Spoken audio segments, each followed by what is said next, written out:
우리 예배를 시작하도록 하겠습니다. 오늘 김희진 선생님 기도로 예배를 시작하도록 하겠습니다. 기도하겠습니다. 하나님 아버지, 사랑하는 아버지, 오늘을 허락하신 주님 감사합니다. 매일 매 순간 주께 감사를 드릴 것이 풍성함에도 그러지 못하는 우리의 모습을 봅니다. 주님, 우리가 숨쉬듯 주를 찬양하며 주를 찾기를 소망합니다.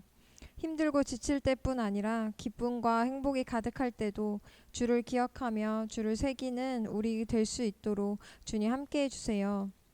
저 멀리 선교지에서 주를 전하는 주의 자녀들을 기억해 주세요. 우즈베키스탄, 요르단, 터키에서 온 열방이 주께 돌아오길 온 마음과 온 힘으로 나아가는 이들을 주님 더 세밀하게 지켜봐 주시며 그들을 통해 영광 받아 주세요. 또한 어린 나이에 부모님을 따라 이국 땅으로 떠나 살고 있는 어린 자녀들을 주님께서 안전하게 보호해 주시고 누구보다 복음으로 단단하게 이 땅에서 자라날 수 있게 도움의 손길을 베풀어 주세요. 오늘의 삶도 예배도 주님께 올려드립니다. 좋은 밭으로 우리 마음을 준비시켜 주시고 우리가 그 말씀 새기고 살아갈 수 있게 도와주세요. 감사드리며 이 모든 말씀 예수님의 이름으로 기도드립니다. 네, 아멘. 우리 그렇게 우리 등에 높임 받으시 우리 주님의 이름 함께 찬양하며 오늘 주 앞에 나아갔으면 좋겠습니다. 주의 이름 높이며 주의 이름 높이며 주를 찬양하나이다. 나를 구하러 오신 주를 기뻐하나이다. 다시 한번 주의 이름 높이며 주를 찬양하나이다. 나를 구하러 오신 주를 기뻐하나이다. 하늘 영광 버리고 이 땅 위에 십자가를 지시고 죄 사했네. 무덤에서 일어나 하늘로 올리셨네. 주의 이름 높이리. 주의 이름 높이며 주의 이름 높이며 주를 찬양하나이다. 나를 구하러 오신 주를 기뻐하나이다. 하늘 영광 버리고 이 땅 위에 십자가를 지시고 죄 사했네. 무덤에서 일어나 하늘로 올리셨네. 주의 이름 높이리. 하늘 영광 버리고 이 땅 위에 십자가를 지시고 죄 사했네.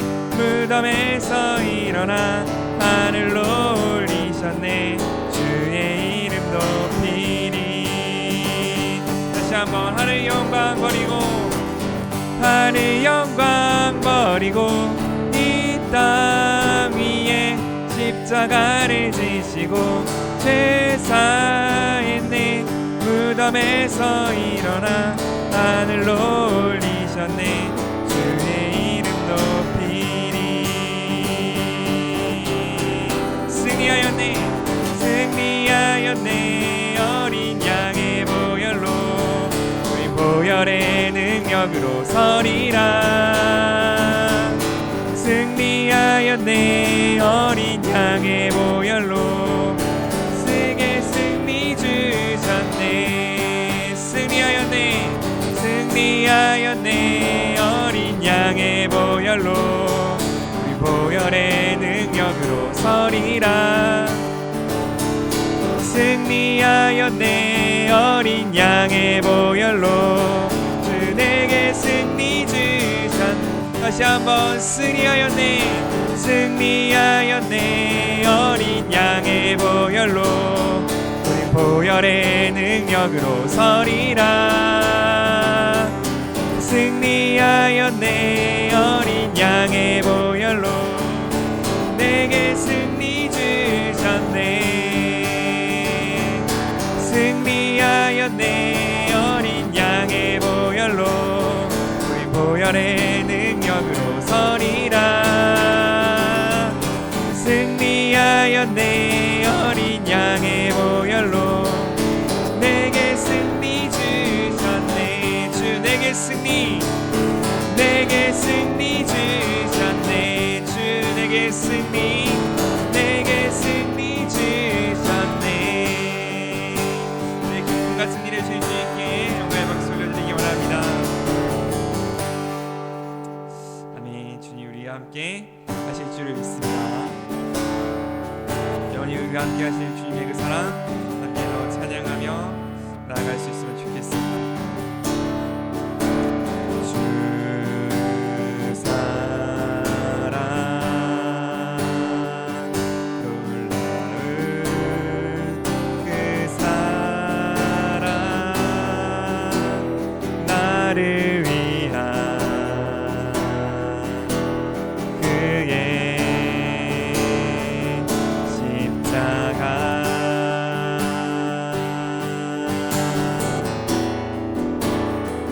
잃어버린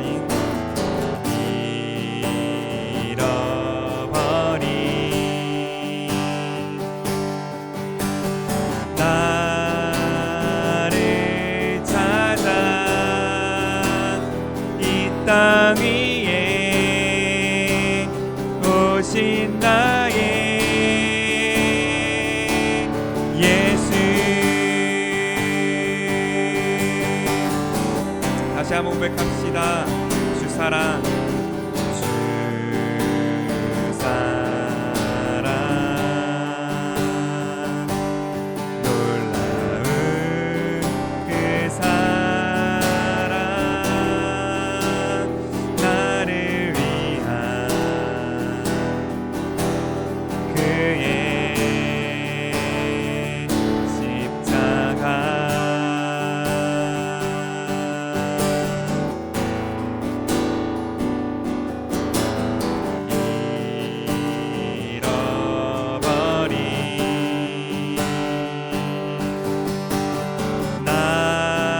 나를 찾아 이 땅 위에 오신 나의 예수.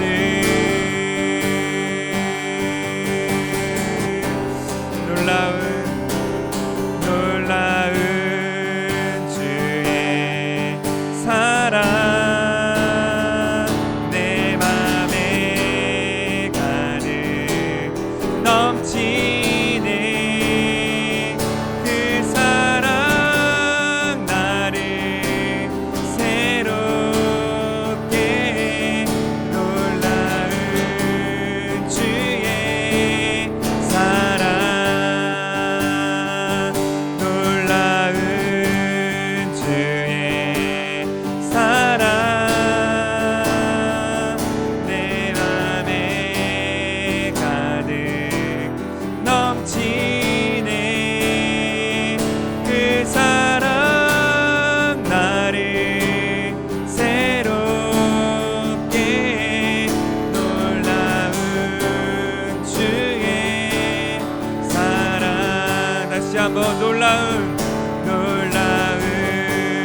주의 사랑 내 맘에 가득 넘치네. 그 사랑 나를 새롭게 놀라운 주의 사랑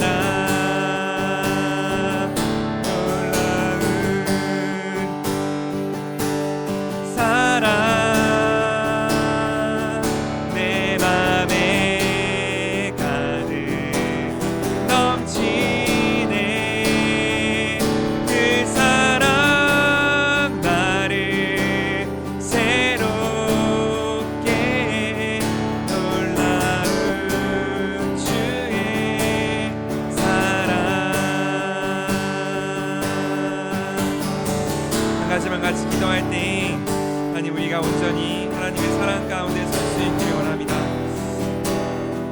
우리를 위해 십자가를 지시고 하늘에 올리신 그 주님께서 우리에게 승리를 주시며 또한 그 사랑으로 우리가 영원히 함께 하시는 주를 믿습니다. 하나님, 우리와 함께 하시며 우리를 매번 새롭게 하시는 주님의 사랑을 의지하여 기도하오니 아버지여, 우리가 오늘 이 시간 다시 한번 새롭게 태어날 수 있게 허락하여 주시고 그 새롭게 태어난 사역의 삶 속에서 다시 한번 주님을 높일 수 있는 거룩한 주의 자녀 되게 하여 주시옵소서. 함께 기도하며 주 앞에 나아가겠습니다. 하나님 감사합니다. 아버지, 우리로 하여금 우리 하나님의 마음과 아버지의 뜻과 아버지의 사랑을 알게 하시는 주님 감사합니다. 아버지여, 우리를 충만케 하시옵소서. 하나님의 마음과 하나님의 뜻 가운데 주님 아버지여, 하나님을 떠나 끝까지 사랑으로 살아가는 우리가 될 수 있게 하여 주시옵소서. 하나님, 우리가 하나님의 마음을 알기 원하며 아버지의 뜻을 알기 원하며 아버지의 사랑을 알기 원하며 하나님, 주의 사랑을 가운데 충만함을 고백하오니 우리의 삶 가운데 주여 함께하여 주시고 우리의 마음으로 주여 함께하여 주셔서 하나님, 우리가 끝까지 주님을 따라 살며 아버지의 마음 가운데 거룩한 주의 자녀로 살아갈 수 있도록 우리의 삶을 붙잡아 주시옵소서. 우리의 삶 가운데 함께하여 주시고 마음 가운데 함께하여 주시고 그 모든 걸어가는 걸음 가운데 함께하여 주시옵소서. 주께서 우리로 하여금 끝까지 주님을 사랑하며 나아가는 거룩한 주의 자녀 될 수 있도록 우리의 삶을 이끌어 주시옵소서. 하나님 감사합니다. 우리를 그렇게 당신의 사랑하는 길로 당신의 아름다움을 보는 그 아름다운 길로 이끄실 주님을 찬양합니다. 하나님, 우리를 위한 그 주님의 놀라운 사랑 가운데 내가 매번 감격할 수 있기를 원하오니 아버지여, 우리의 눈, 우리의 마음 당신을 향해 열리게 하여 주시어서 우리를 향하여 끝없이 부으시는 당신의 사랑을 알고 보며 느끼며 또한 전할 수 있는 거룩한 주의 자녀 되게 하여 주시옵소서. 그렇게 우리를 부르신 주를 믿습니다. 그 부름 가운데 순종하며 나아갈 때에 하나님께서 당신의 사랑을, 당신의 꿈을 우리 가운데 부으실 줄을 믿사오니 오로지 주님께서 부으시는 바로 그 거룩함으로 예배하며 거룩함으로 기뻐하며 거룩함으로 살아가는 여기 모인 우리 될 수 있게 허락하여 주시옵소서. 감사드리며 찬양드리며 모든 말씀 예수님의 이름으로 기도드립니다. 아멘. 그렇게 우리를 사랑으로 이끄실 주님을 찬양합니다. 우리 오랜만에 만난 가족들 함께 양옆으로 손을 뻗어 축복하면서 함께 주 앞에 나가겠습니다. 하나님 주신 열방을 치유하는 거룩한 꿈을 꾸는 당신은 세상이 감당치 못한 믿음의 사람입니다. 한 번 더 하나님 주신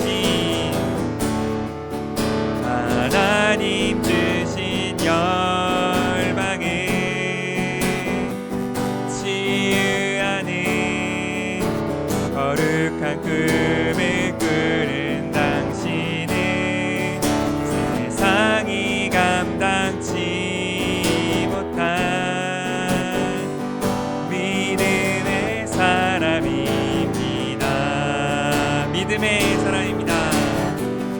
믿음의 사람입니다. 네, 오늘 축복합니다. 아멘. 우리 함께 말씀 보도록 하겠습니다. 누가복음 계속 보고 있죠? 8장 26절에서 39절까지의 말씀입니다. 누가복음 8장 26절에서 39절까지의 말씀. 8장 다 찾으셨을까요? 다 찾으셨죠? 26에 39절. 우리 기니까 테이블별로 읽어볼까요? 책상별로. 제가 읽고 노아 미나 책상, 그 다음에 일주님 명심 책상, 그 다음에 오니 오누미 책상, 그 다음에 제가 읽고 이렇게. 어머니는 이제 아무데나 끼시겠죠? 제가 이렇게 테이블별로 한 절씩 돌아가면서 읽겠습니다. 테이블별로 저부터 읽겠습니다. 예수님의 일행은 갈릴리 건너편 거라사 지방에 도착하였다. 예수님은 육지에 내리셨을 때 그 도시에 사는 귀신들이 어떤 사람과 마주치게 되었다.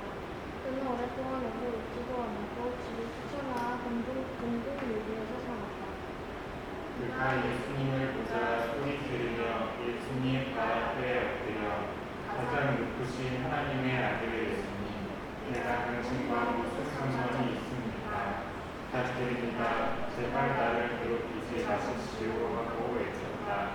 그것은 예수님이 걸어온 귀신에게 그 사람에게서 나가라고 명령하셨기 때문이었다.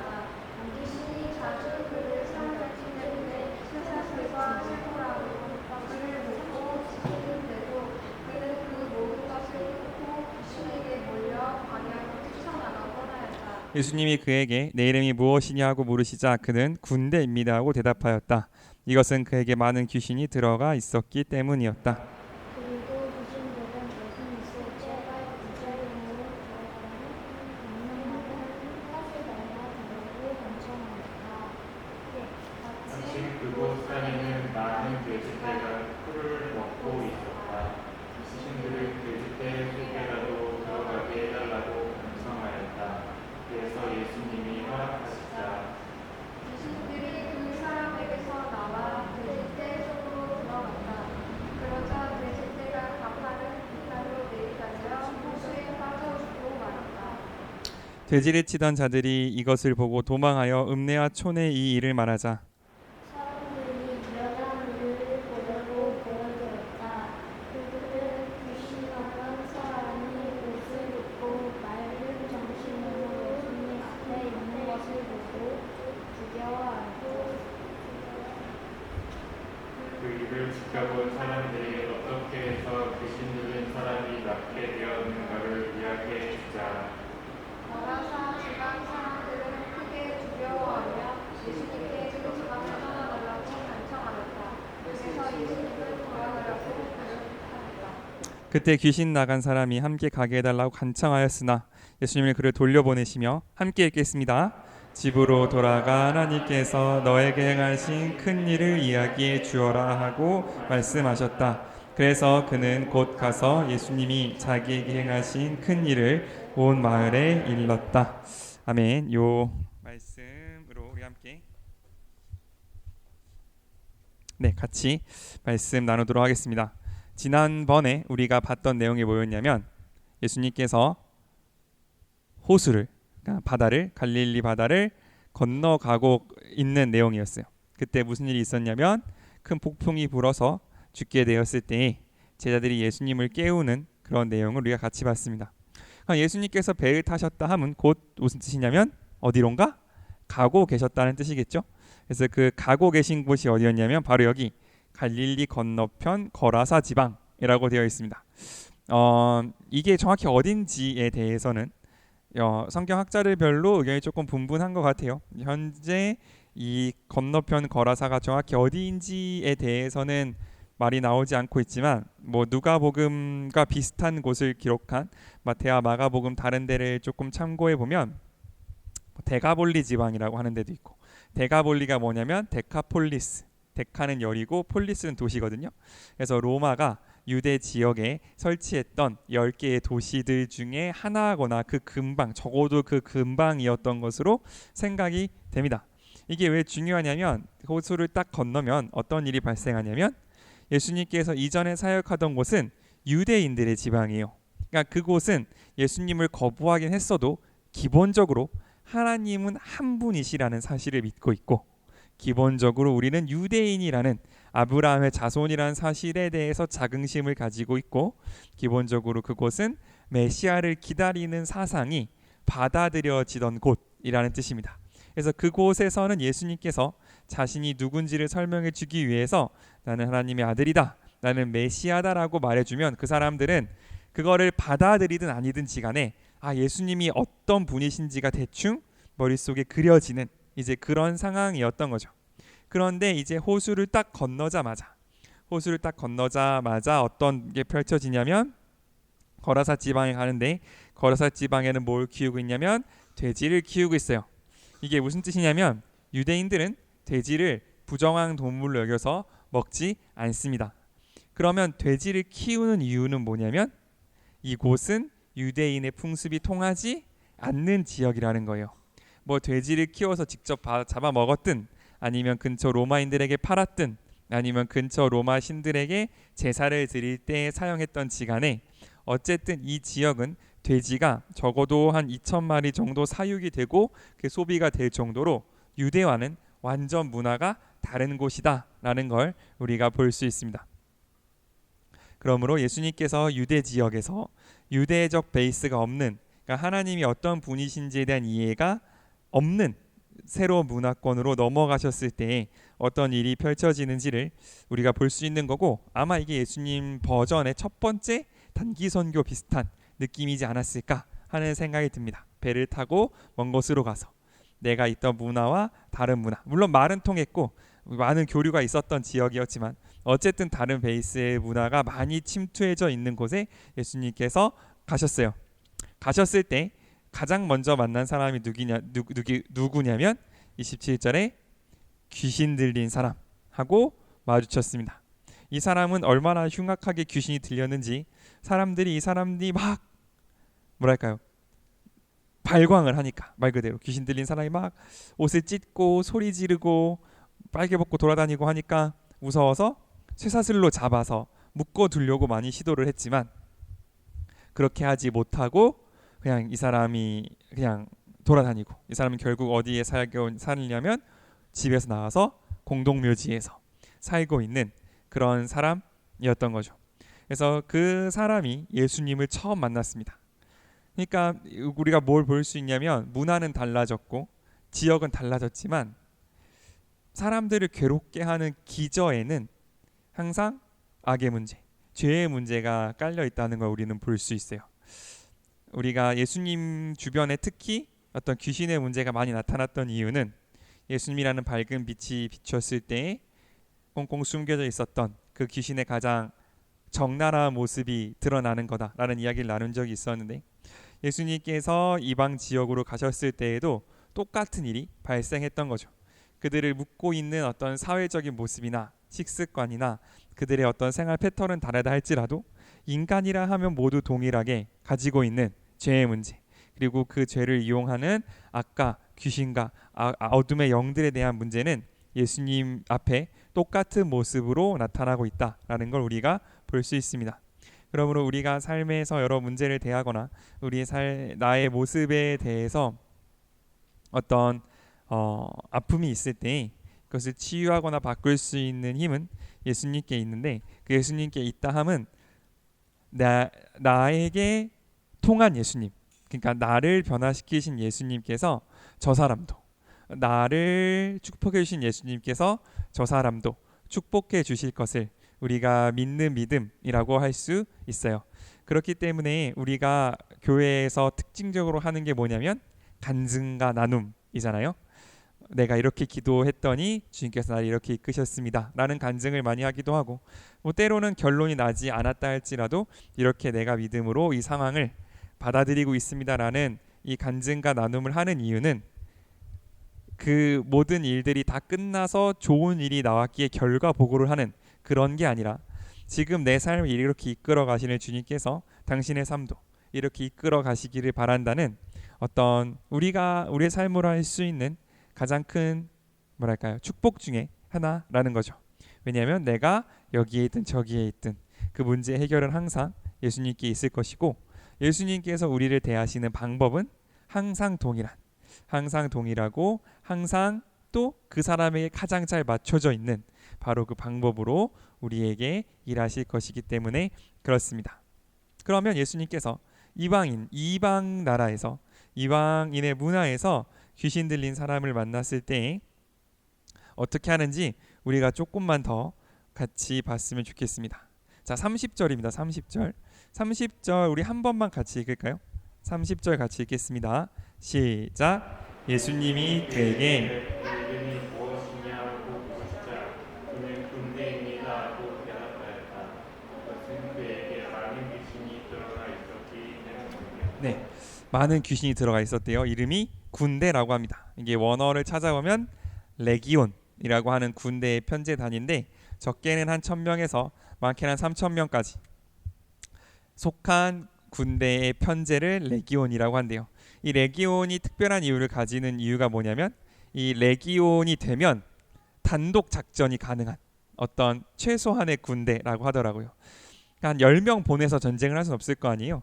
그런데 이 레기온이 딱 구성이 되면 그 안에 뭐 보급도 있고 뭐 병과도 있고 작전도 있고 다 있어서 이때부터는 어떤 완결된 군대로서의 조직으로 기능을 한다라고 사람들이 하더라고요. 그러니까 나는 군대입니다라고 말하는 이 이유는 정말 그 안에 어떤 많은 군인들이 많은 귀신이 그 안에 들어 있을 뿐만 아니라 그 귀신들이 나름의 체계와 질서를 가지고 그 안에서 군대처럼 작동하고 있음을 볼 수 있는 거죠. 따라서 여기서부터 이제 예수님이 귀신하고 한 2마디 이상의 대화를 나누신 적이 많지 않거든요. 그냥 나가라 수준의 얘기였지 막 넌 누구냐 이런 얘기를 하신 적이 별로 없는데 여기만 조금 더 특별히 주님과 귀신 사이에 뭔가 커뮤니케이션이 오가고 뭔가 좀 특별한 상황이기 때문에 사람들이 요 본문에 대해서 좀 특별한 해석을 하려고 드는 경우가 많이 있는 것 같아요. 다만 제가 생각하기에는 어떤 그런 특별한 해석들은 성경의 다른 부분에 의해서 지지를 받지는 못하는 것 같습니다. 그래서 어떤 그런 이걸 더 파고들어서 뭐 귀신의 뭐 조직이 어떻고 뭐 이런 거에 우리가 너무 심취하기보다는 그냥 한 영혼에게 정말 많은 문제들이 한 영혼에게 정말 많은 귀신들이 들려 있었던 바로 그 안타까운 상황 가운데에서 예수님이 그 사람을 만났을 때에 어떤 반응이 있었냐 하는 거죠. 28절 같은 반응이 있었는데 귀신들이 말합니다. 가장 높으신 하나님의 아들 예수님, 내가 당신과 무슨 상관이 있습니까? 부탁드립니다. 제발 나를 괴롭히지 마십시오 라고 이야기하는 거죠. 우리가 흔히 믿음의 있고 없음을 예수님을 인정하고 안 하고로 생각하는 경향이 있습니다. 하나님이 있다라고 믿으면 믿음이 있는 거고 하나님 그런 게 어딨어 라고 말하면 믿음이 없는 거고 물론 이것도 많지만 믿음은 거기서 하나 더 들어가는 것 같아요. 귀신들도 보자마자 알았어요. 가장 높으신 하나님의 아들 예수라는 이 고백을 사실은 성경을 가장 많이 읽고 하나님을 가장 많이 사랑한다고 말하는 바리새인과 서기관들이 해야 되는 고백인데 이런 얘기해도 이걸 누가 하냐면 귀신들이 가장 예수님을 정확히 알아보고 가장 예수님을 정확히 인식하고 그분이 누구신지를 알고 있다는 거죠. 문제는 예수님이 누군지 알고 있냐가 아니에요. 물론 그것도 중요하겠지만 거기서 하나 더 나가야 됩니다. 바로 그 다음에 귀신들이 뭐라고 말합니까? 내가 당신과 무슨 상관이 있습니까? 예요. 귀신들의 최고 소원, 귀신들이 가장 바라는 단 한 가지는 뭐냐면 내가 하나님과 상관이 없는 상태예요. 하나님 높으신 분인 거 알겠고 하나님이 예수님이 하나님의 아들인 거 알겠는데 그게 나와는 상관이 없으면 귀신들은 살아남을 수 있어요. 예수님이 하나님의 아들이고 예수님이 많은 능력을 갖고 있고 예수님이 권세가 있는 거 다 알고 있는데 그 예수님이 나와 상관이 없으면 귀신들에게는 아무런 일도 일어나지 않는 거예요. 거기는 너무너무 살기 좋은 공간. 3,000명, 2,000 귀신을 뭐라고 세는지 모르겠지만 어쨌든 말이라 그러나 2,000마리가 들어가 있어도 거기는 아주 쾌적한 공간인 거예요. 살만한데 살 수 있는 공간인 거예요.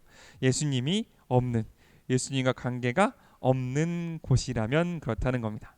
그러면 귀신들의 유일한 기도가 뭐냐면 제발 내가 들어앉아 있는 이 사람이 예수님과 관계가 없기를, 예수님을 뭐 듣는 것도 상관없고 예수님이 누군지 아는 것도 상관없지만 이 사람이 예수님과 뭔가 관계가 맺어지면 나는 거기서 나가야 되는 거잖아요. 그렇다면 반대로 예수님을 사랑하는 사람들의 가장 큰 기도의 제목은 뭐냐면 예수님과 관계를 맺는 거겠죠. 관계를 맺는다는 건 뭐냐면 그 사람이 누군지를 알아가는 겁니다. 첫 번째, 그 사람을 알아가는 건 우리가 어떻게 알아갑니까? 어제 저랑 오누미가 같이 어떤 수련회 같은 데를 갔어요. 가서 저는 말씀을 전하고 이제 오누미 같이 갔는데 이제 오누미가 가니까 다 모르는 사람들이었죠, 그죠? 그러니까 처음에는 아빠 옆에 딱 붙어서 안 떨어질라 그러죠. 어색하니까, 그지? 근데 이제 아빠 아는 뭐 이모들도 있고 그 이모 아들 딸도 있고 하니까 통성명도 좀 하고 이름도 좀 물어보고 너 누구냐 하고 같이 맛있는 것 좀 먹고 하니까 어때요? 조금 더 마음이 편해졌다고 할 수 있을까요? 아닌가? 네. 어쨌든 사람을 알아간다는 건 그런 거예요. 먼저 이름을 묻고 그 사람이 어떻게 살아왔는지를 듣고 그 사람 같이 맛있는 것도 먹고 그 사람이랑 같이 많은 일을 하면 할수록 그 사람과 관계되어진다는 걸 우리는 알고 있다는 거죠. 그러므로 우리가 해야 되는 건 뭐냐면 귀신들을 쫓아내기 위해서 우리의 삶 가운데서 우리를 묶고 있는 그 어두움들을 쫓아내기 위해서 해야 되는 건 뭐냐면 그 어두움에 집중하는 건 아니라는 사실이죠. 그 안에 있는 귀신들 한 마리 한 마리가 어떤 특성이 있고 이름이 뭐고 걔는 왜 나한테 들어왔고를 신경 쓰기보다는 그들 쫓아낼 수 있는 그 빛 어둠을 쫓아낼 수 있는 빛이신 예수님께서 내 삶 가운데 원하는 것이 무엇인지 그 공간을 내어드리는 것. 어둠으로 가득 차 있고 귀신으로 가득 차 있다 할지라도 그곳 가운데 빛이 들어올 수 있는 하나님과 관계되어지는 그 공간을 내어드리는 것. 그것으로부터 우리의 회복이 출발한다는 사실을 우리는 잊지 않았으면 좋겠습니다. 이렇게 예수님께서 강권적으로 야, 네 이름이 뭐냐? 이렇게 물으셔서 귀신을 쫓아내는 경우도 물론 있겠지만 더 많은 경우 우리의 삶 속에는 예수님께서 우리를 조금씩 우리를 찾아오시고 예수님의 빛의 공간이 어둠을 조금씩 밀어내면서 우리의 삶을 주님께 더 가까이 가져가는 경우도 많다는 사실. 이렇든 저렇든 빛이신 예수님과 우리가 관계가 맺어진다면 어두움은 우리를 터치할 수 없다, 만질 수 없다는 사실을 우리가 꼭 기억할 수 있으면 좋겠습니다. 그러면 귀신들이 놀랍게도 하는 게 있는데 예수님과 협상을 시도합니다. 대단하죠. 진짜 대단한 거예요. 예수님하고 협상을 시도하려고 한다라는 거는 진짜 한 몇천 마리 모인 군대이기 때문에 가능했던 게 아닐까 생각할 정도로 여기에만 나오는 장면입니다. 어쨌든 협상을 시도하는데 뭐라고 말하냐면 나를 어디로 들어가게 해달래요? 돼지 떼 속에 들어가게 해달라라고 이야기를 합니다. 예수님이 또 허락을 하세요. 허락을 하니까 귀신들이 그 돼지에 나와서 어디로 갔대요? 돼지 떼로 들어갔대요. 그럼 이제 귀신 들린 돼지가 잘 사는 게 아니라 어떻게 됐냐면 가파른 비탈로 내달려 호수에 빠져 모두 죽었다라고 되어 있습니다. 이게 우리가 보는 성경에는 잘 나와 있지 않지만 어른들이 보는 성경에는 몰살했다라고 되어 있어요. 그러니까 예를 들어 뭐 돼지가 3,000마리 있고 귀신이 2,000마리면 3,000마리 중에 2,000마리만 가서 죽은 그런 게 아니고 그 주변에 있던 모든 돼지들이 다 물에 빠져 죽은 이제 그런 상황인 거죠. 솔직히 말씀드리자면 이 부분은 아직까지 저에게 완벽히 이해되지 않는 예수님의 행동 중에 하나입니다. 왜냐하면 저는 이 상황에서 누구의 마음이 자꾸 신경 쓰이냐면 돼지 주인도 주인인데 34절에 있어요. 돼지 치던 자들이 있습니다. 그러니까 이 사람이 돼지 주인인지는 잘 모르겠어요. 근데 아마 아니겠죠. 그러니까 돼지 주인 밑에서 이 돼지를 위임받아서 책임지고 있던 사람들이 있을 거란 말이에요. 이 사람들은 돼지가 자기 것도 아닌데 이제 이 돼지를 치고 있던 사람들인데 난데없이 그러니까 성경 다른 구절을 보면 돼지가 한 2,000마리 된다고 하거든요. 2,000마리면 제가 어제 찾아봤는데 돼지 한 마리가 돼지 농가에서 팔릴 때 60만 원이래요. 그러면 곱하면 한 12억 정도 되는 거란 말이에요. 이때 당시 돼지는 훨씬 더 귀했을 테니까 일단 그 지역 경제가 파탄나서 첫 번째로 그 지역이 돼지를 길러서 먹고 살고 있었는데 지역 경제가 파탄난 건 첫 번째 그렇고 두 번째로 이 책임이 누구한테 갈 거냐. 먼저 이 돼지를 치던 자들이 야 너 뭐 하고 있었냐는 소식을 듣겠죠. 그 주인한테 가서 갑자기 돼지들이 다 정신이 나가서 물에 빠져 죽었습니다 라고 말하면 주인이 그런 일이 있었군 하고 넘어가진 않을 거 아니에요. 무슨 말도 안 되는 소리냐라고 할 거고 그리고 결정적으로 이 귀신 나간 사람도 분명 그런 원망을 들었을 것 같단 말이죠. 야 너 때문에 돼지들이 다 죽었다. 야 너 때문에 귀신들이 너 안에 들렸던 귀신들 때문에 돼지들이 다 죽지 않았냐는 원망을 분명 들었을 것 같단 말이죠. 그러니까 예수님이 이 귀신의 요청을 안 들어주셨으면, 그냥 나가라 그랬으면 이런 일이 없었을 건데 굳이 왜 이런 방법을 택하셨을까라는 거는 솔직히 말씀드리건데 아직까지는 저의 안에 해결되지 않은 문제들입니다. 다만 몇 가지 얘기들이 있더라고요. 몇 가지 얘기들이 있는데 그 중에 가장 그래도 제가 납득할 수 있는 이유는 뭐냐면, 예수님, 하나님이 어떤 분이신지 아직은 개념이 확실치 않은 곳에 갔기에 빛이 임하면 어떤 일이 일어나는지를 확실히 시각적으로 확실히 보여줘야 할 이유가 있으셨다라는 거예요, 예수님. 그러니까 유대교의 전통을 알고 있는 사람은 귀신이 나갔다는 사실만 듣고도 이분이 어떤 분이신지에 대해서 대충 감이 잡히는데, 그런 어떤 기본이 되는 이유가 없는 이 지방에서는 예수님이 어떤 분이신지를, 빛이 나면 어떤 일이 일어나는지를 알게 하기 위해서는 이런 어떤 스펙타클이 필요했다라는 게 어떤 성경학자들의 주장이더라고요. 그것도 분명 저는 맞는 말이라고 생각합니다. 다만 그 제 마음속에 있는 이 본문의 가장 약자인 그 돼지떼를 지키던 사람들의 운명은 어떻게 되었을까? 일단 실직은 분명하잖아요. 돼지가 없어졌는데 뭐 그것부터 시작해서 이 사람들의 운명이 어떻게 됐는지는 성경이 추적하고 있지 않아서 알 수 없지만 요거는 말할 수 있는 것 같아요. 예수님은 그 많은 돼지떼, 그 지방의 경제, 그리고 어떤 사람들의 먹고 사는 문제보다 이 한 영혼의 회복을 더 귀하게 여기셨다라는 거는 이해가 되는 것 같아요. 그러면 그 예수님의 생각, 그 많은 돼지떼보다 이 한 영혼이 회복되는 것이 더 귀하다라는 예수님의 심정에 동의하는 사람은 이 일이 은혜로 받아들여질 거고요. 그게 아니라 그 귀신 들린 사람 하나 있는 게 뭐가 문제냐, 우리 동네 먹고 사는 게 중요하지 라고 생각하는 사람들은 어떻게 할 거냐면 37절처럼 크게 두려워하며 예수님께 떠나달라고 간청할 거예요. 예수님께 떠나달라고 간청하는 이 모습이 뭐랑 겹치냐면, 군대 귀신이 당신과 나와 무슨 상관이 있습니까? 라고 말하는 것과 겹친다는 거죠. 그러므로 전 이 본문이 말하고 있는 바가 뭐라고 생각하냐면 이런 것 같아요. 예수님의 관점, 예수님이 중요하게 생각하는 그것과 나의 관점이 일치되지 않는다면 예수님의 행동은 내 안에서 납득되지도 않을 거고 해석되지도 않을 거고 그게 은혜로 다가오지도 않을 거라는 사실을 우리에게 말해주고 있다고 저는 생각합니다.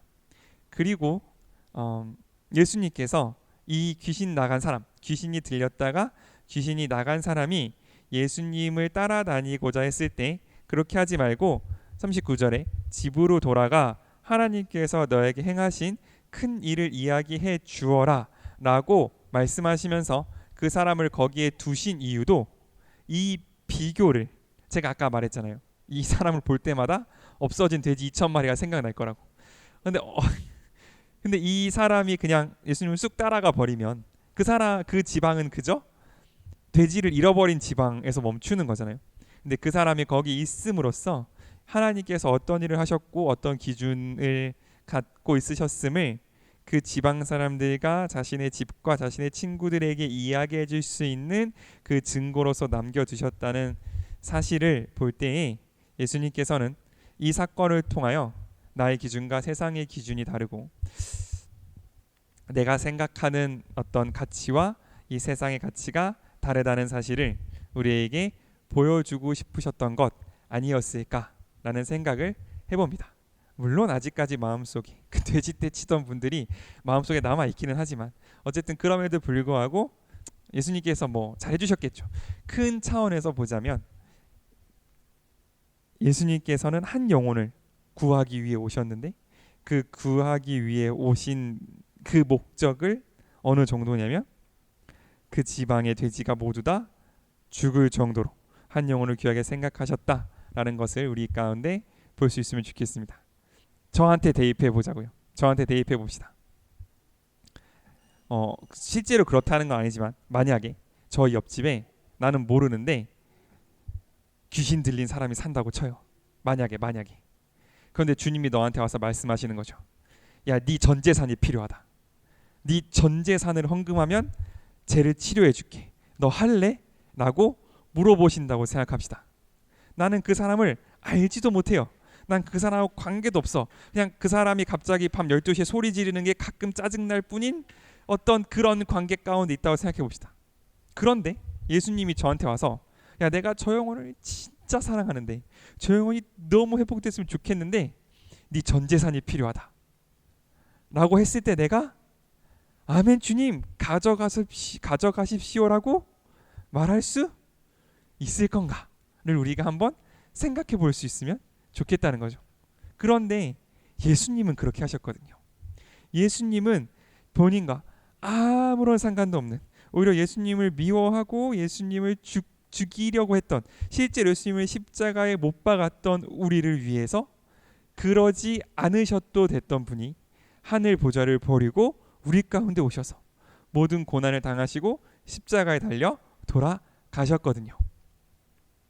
우리가 그 사랑을 할 수 있을지를 한번 무겁게 돌아볼 수 있는 이 시간이 될 수 있으면 좋겠습니다. 하나님께서 우리에게 뭔가를 요구하실 때, 하나님께서 당신의 뜻을 이루기 위하여 우리에게 무엇을 달라 하실 때 우리는 그것을 드릴 수 있는 사람인가? 그 대상이 나는 잘 모르고 오히려 나를 미워하고 오히려 나를 핍박하는 사람이라 할지라도 우리는 주님께 그것을 드릴 수 있는 사람일 것인가? 우리가 하나님과 같은 관점을 가지고 있다면 기쁨으로 드릴 수 있을 거고요. 그렇지 않다면 드릴 수 없거나 아니면 억울하게 뺏기고 하나님을 떠나는 상황이 생길 수도 있겠죠. 그러므로 우리가 정말 가장 먼저 기도할 것은 하나님, 내가 하나님과 같은 마음, 하나님과 같은 관점, 하나님과 같은 우선순위를 가질 수 있게 하여 주시옵소서. 하나님, 내가 정말 하나님이 기뻐하신 일 나도 기뻐하고 그 설령 나에게 손해가 되고 그의 설사 내 삶을 뒷걸음질치게 하는 일이라 할지라도 하나님이 행하시는 그 일 나도 기쁨으로 그 일에 동참할 수 있게 해달라고 기도할 수 있는 저와 여러분 될 수 있으면 좋겠습니다. 아멘. 우리 한번 같이 기도했으면 좋겠습니다. 네, 한번 같이 기도할 때 하나님,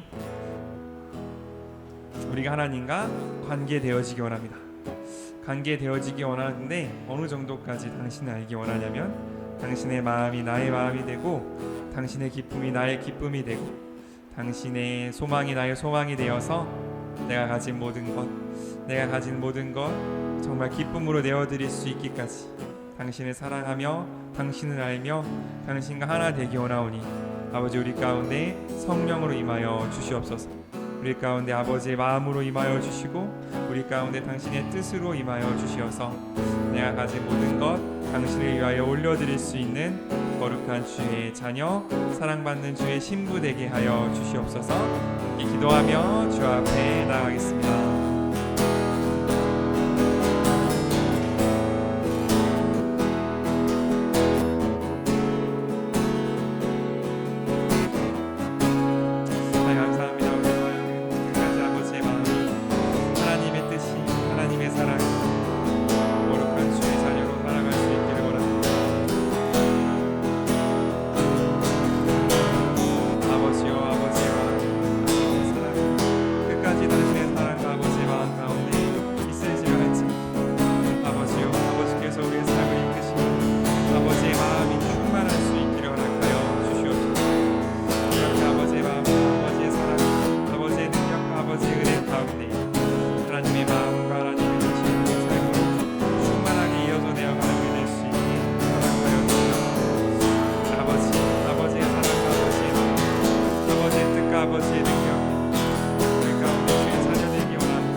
마음 되기를 원합니다. 끝까지 주님의 사랑 가운데 나아갈 수 있기를 원합니다. 하나님의 사랑하셨습니다. 우리 가운데 충만하여 주님의 기쁨이 나의 기쁨이 되며 아버지의 마음이 나의 마음이 되며 나의 모든 것을 다 허비하기 위하여 아버지의 사랑, 아버지의 뜻을 사랑하며 나아갈 우리 될 수 있게 허락하여 주시옵소서.